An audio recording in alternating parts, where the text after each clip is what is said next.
I gave 8 years of my life to that company. 8 years of skipped lunches, late nights, and answering emails at 11:47 p.m. because our West Coast clients couldn't tell time zones apart. I trained half the department. I cleaned up everyone's disasters. I even coached our golden girl through her first panic attack before a client pitch. Her name was Brittany. Brittany arrived straight from a shiny business school in Chicago, armed with confidence, white teeth, and the kind of arsome that screams, "My dad knows someone." She was charming, loud, and strategically helpless. She'd show up at my desk with wide eyes and say, "You're like the office mom, Claire. I don't know how you do it all." Office mom. At first, I smiled. I thought it meant dependable, reliable, trusted. But over time, I realized what it really meant. Replaceable. When our department director announced he was stepping down, everyone assumed I was the obvious choice. Even clients would ask if I was moving up. I didn't brag. I didn't celebrate early. I just kept doing what I always did, working. The week before interviews, Brittany started asking for help again. She wanted my old presentation templates. She asked how I structured budget proposals. She wanted to know how I handled conflict resolution with vendors. I thought we were teammates. During my interview, I walked in confident but grounded. I talked about retention rates I improved, cost savings I negotiated, the mentorship program I started. The board nodded. They took notes. I walked out believing merit still meant something. Brittany went in after me wearing a crisp white suit and that polished smile. 2 days later, HR called us into the conference room. After careful consideration, they said, "We've decided Brittany is the right fit to lead the department into a new era." A new era. I felt my heartbeat in my throat. Brittany gasped dramatically. "Oh my God. I'm so honored." She turned to me and squeezed my hands. "I couldn't have done this without you, Claire."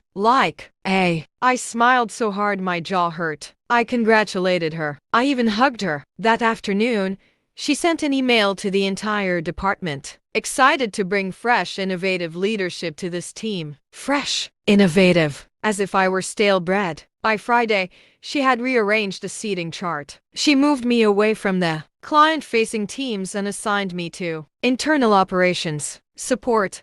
It sounded harmless. It wasn't. She stripped my projects one by one, handed them to people she hired from her old network. She started correcting me in meetings over small things publicly. And then one afternoon, in front of a room full of junior staff, she laughed and said, "That's why Claire's the office mom. She handles the background stuff so the rest of us can shine." The room chuckled. I didn't. That was the moment I stopped being hurt and started paying attention. Because if Brittany wanted to shine, I was about to show her exactly what was hiding in the shadows. By the 4th week of Brittany's bold expansion, the department felt different. Not energized. Unstable. Deadlines were missed. Vendors were confused. 2 junior analysts quietly asked me if they should start job hunting. I didn't answer them directly, but I told them to keep copies of their work. Because something was coming. The real explosion started with the Henderson account. It was one of our largest Midwest clients, steady and loyal for years. Brittany wanted to impress the executive board,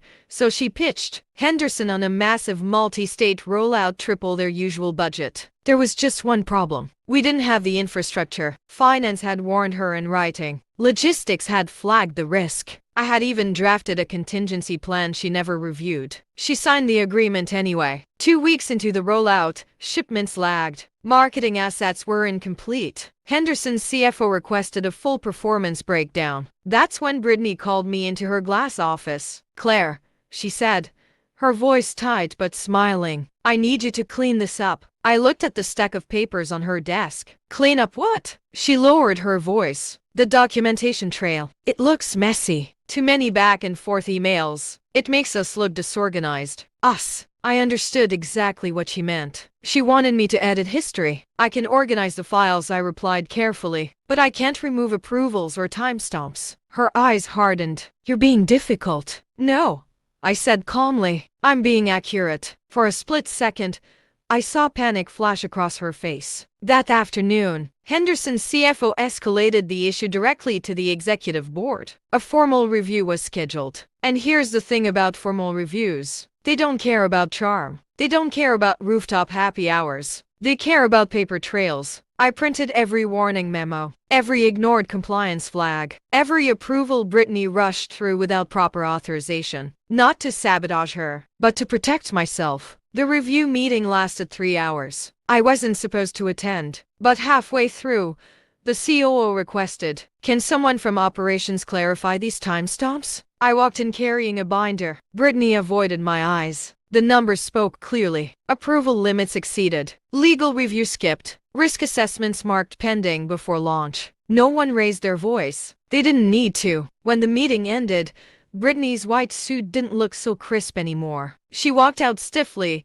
heels echoing too loudly against the tile. And for the first time since her promotion, she didn't look like she was shining. She looked exposed. The morning after the review, the energy in the building shifted. No one said it out loud, but everyone felt it. Brittany arrived later than usual. No power walk, no dramatic coffee order, just sunglasses indoors and a tight smile that didn't reach her eyes. By noon, a mandatory strategy alignment meeting popped onto our calendars. Translation: damage control. She stood at the head of the conference table, hands clasped. Yesterday's review highlighted communication gaps. She began. "We'll be restructuring responsibilities to ensure smoother execution." Communication gaps. I almost admired the creativity. She clicked to a slide outlining new reporting procedures. Every decision now required dual approval. Budget thresholds were being lowered. Vendor changes had to go through compliance first. In other words, all the safeguards she'd ignored were now policy. And guess who she assigned to oversee implementation? Me. "Claire will be heading operational risk management," she announced, forcing brightness into her tone. She's always been detail-oriented.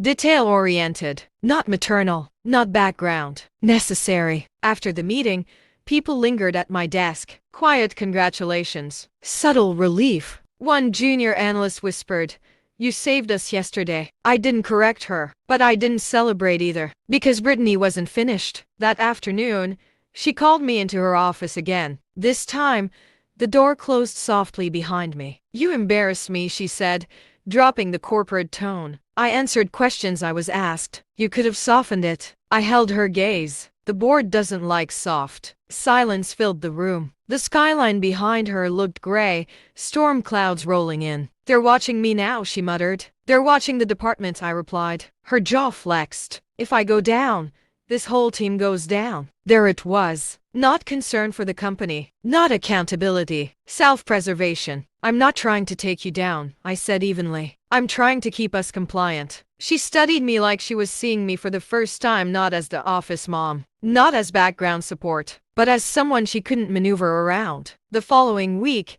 internal auditors began quietly interviewing staff. Nothing dramatic, just questions, processes, authorizations. But rumors travel fast in corporate hallways. By Friday, Brittany canceled 2 executive lunches. Her door stayed closed. Her laughter disappeared. And then the email came. Subject line: leadership transition update. My heart didn't race. It didn't need to. I already knew. Because when you build the foundation of something, you can feel when it starts to crack. And Brittany's corner office? It had never been built to last. The email was short, clinical, effective immediately. Brittany Collins will be stepping down from her role as department director. An interim leader will be appointed pending formal review. Stepping down, not fired, not terminated. Corporate language loves soft landings. The office was silent for a full minute after it hit inboxes. Then the whispers started. Screens turned. Chairs rolled. Brittany didn't come in that day. By noon,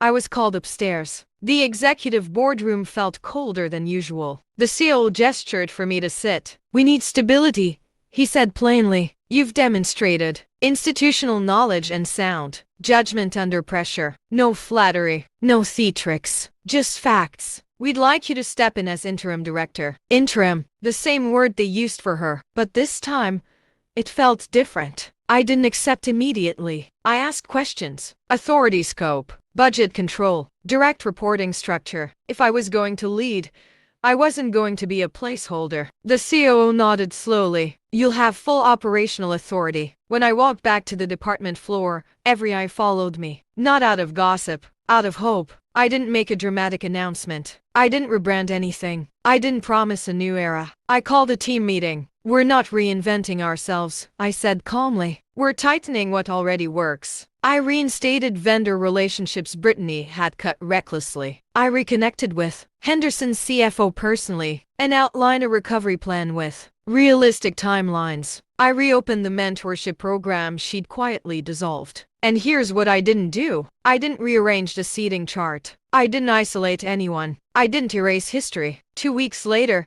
the board made it official. The interim title disappeared. So did the doubt. On the day my name went up outside the corner office, I stood there for a moment before walking in. The same skyline, the same desk, but it felt earned. Later that afternoon, I received one final email from Brittany's personal address. I underestimated you, it read. I thought being liked was enough. I didn't reply, because revenge isn't loud, it isn't dramatic, and it doesn't need rooftop speeches. It's steady, it's documented, it's undeniable. She called me the office mom. Turns out, I was the foundation, and when the shine faded, I was still standing. The first morning I officially held the title of director, I came in early, not to claim the space, to clean it. Not physically, the cleaning crew handled that, but structurally. I reviewed every active contract, every approval chain, every policy Brittany had rushed into place to look decisive. Some of her ideas weren't bad, they were just reckless. Reckless looks bold, until it costs money. Within a month, the department stabilized. Henderson renewed at a slightly reduced scope, but they renewed. 2 vendors we'd nearly lost agreed to renegotiate long-term terms after. I acknowledged plainly that they'd been treated poorly. Accountability is uncomfortable, but it works. The board noticed, so did the staff. Turnover stopped. Deadlines were met. Our quarterly numbers weren't flashy. They were solid, predictable, profitable. One afternoon, the CEO stopped by my office. You're not flashy, he said, almost amused. I'm consistent, I replied. He nodded. That's rarer. A few weeks later, I learned Brittany had taken a strategic consultant role at a smaller firm. A lateral move disguised as opportunity. No scandal, no public fallout, just a quiet reset. Corporate America rarely explodes. It reallocates. The real shift happened internally. The junior analysts who once hovered nervously now spoke up in meetings. Managers documented approvals carefully. Finance and operations started collaborating instead of competing. And no one called me office mom again.